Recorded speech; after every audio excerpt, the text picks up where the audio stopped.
दोस्तों, जिस तरह से चीन और अमेरिका ने दुनिया भर में अपने बंदरगाह और एयर बेसिस का जाल बिछा रखा है और दुनिया भर के ट्रेड और महत्वपूर्ण ठिकानों को अपने कंट्रोल में करने की कोशिश करते हैं, इसी तरह का कदम अब भारत भी उठाना शुरू कर चुका है। हाल ही में हमने आपको बताया था कि किस तरह से भारत ने श्रीलंका के अंदर डॉकयार्ड पर अपना कंट्रोल लिया और 51% से ज्यादा की हिस्सेदारी खरीदी। इसके अलावा ऑलरेडी भारत के पास इजराइल का हाइफा बंदरगाह, ईरान का चाबहार पोर्ट, म्यांमार का सितवे पोर्ट, ओमान का डक्कम पोर्ट और बांग्लादेश का चटगांव पोर्ट का भी इस्तेमाल करने का समझौता है। अब भारत को एक और देश में इसी तरह की कामयाबी मिलने जा रही है। हम बात कर रहे हैं एक ऐसे प्रोजेक्ट की जो आने वाले समय में भारत की ग्लोबल पोजीशन को काफी मजबूत कर सकता है। ये है भारत मध्य पूर्व यूरोप आर्थिक कॉरिडोर, जिसे आमतौर पर आईमैक कॉरिडोर कहा जाता है। करीब 2.5 साल पहले भारत ने इस कॉरिडोर का प्रस्ताव रखा था और अब इससे जुड़ी दो बड़ी और सकारात्मक खबरें सामने आई है जो इस प्रोजेक्ट को नई गति देती नजर आ रही है। सबसे पहली बड़ी खबर ग्रीस से आई है। ग्रीस ने भारत को अपने एक बेहद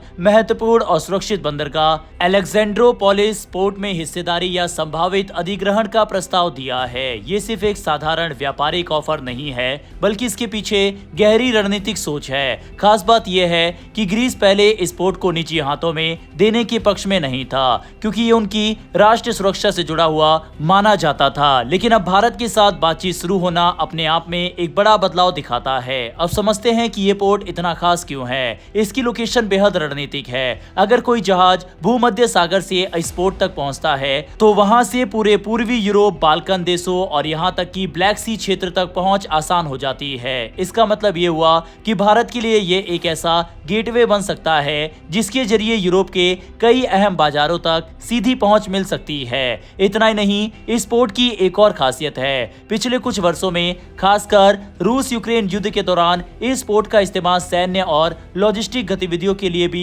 हुआ है। यानी ये सिर्फ व्यापारिक ही नहीं बल्कि रणनीतिक रूप से भी बेहद महत्वपूर्ण है। यही कारण था कि ग्रीस इसे निजीकरण से बचाता रहा है, लेकिन अब भारत को इसमें शामिल करने की सोच दिखाती है कि दोनों देशों के बीच भरोसा बढ़ रहा है। अब यहाँ एक और महत्वपूर्ण बात आती है। पहले भारत के लिए यूरोप में एंट्री पॉइंट के तौर पर पिराइस पोर्ट पर चर्चा हो रही थी, लेकिन उस पोर्ट में बड़ी हिस्सेदारी चीन की एक कंपनी के पास है। ऐसे में भारत के लिए वहां पर पूरी स्वतंत्रता से काम करना आसान नहीं होता।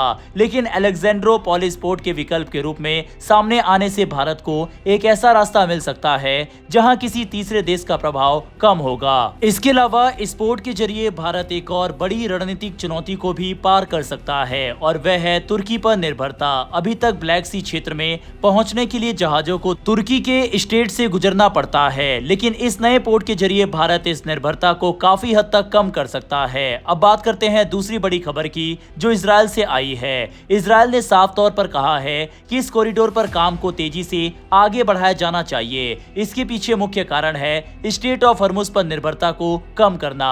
ये वही रास्ता है जहां से दुनिया का बड़ा हिस्सा तेल और व्यापारिक जहाज गुजरते हैं और यहाँ पर तनाव की स्थिति हमेशा बनी रहती है। इजराइल का मानना है कि अगर ये नया कॉरिडोर जल्दी तैयार हो जाता है तो भारत से यूरोप तक एक वैकल्पिक और सुरक्षित व्यापार मार्ग बन जाएगा। इससे न सिर्फ समय की बचत होगी बल्कि जोखिम भी कम होगा। इस पूरे कॉरिडोर में इजराइल की भूमिका काफी अहम है। भारत से निकलने वाला सामान पहले यूएई, फिर सऊदी अरब, इसके बाद जॉर्डन होते हुए इजराइल के हाइफा पोर्ट तक पहुंचेगा और वहां से आगे यूरोप जाएगा।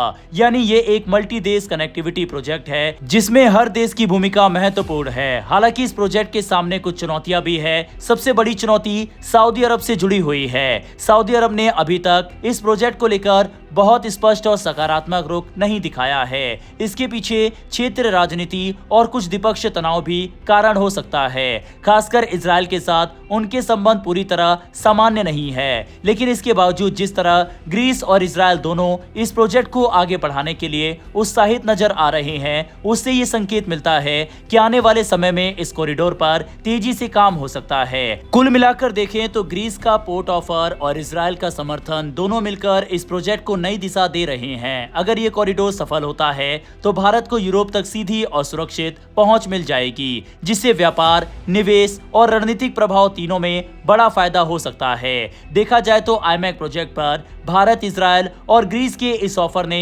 जान फूंक दी है। वॉर की वजह से ये प्रोजेक्ट ठंडे बस्ते में चला गया था, लेकिन अब एक बार फिर से ये प्रोजेक्ट पटरी पर लौटता नजर आ रहा है।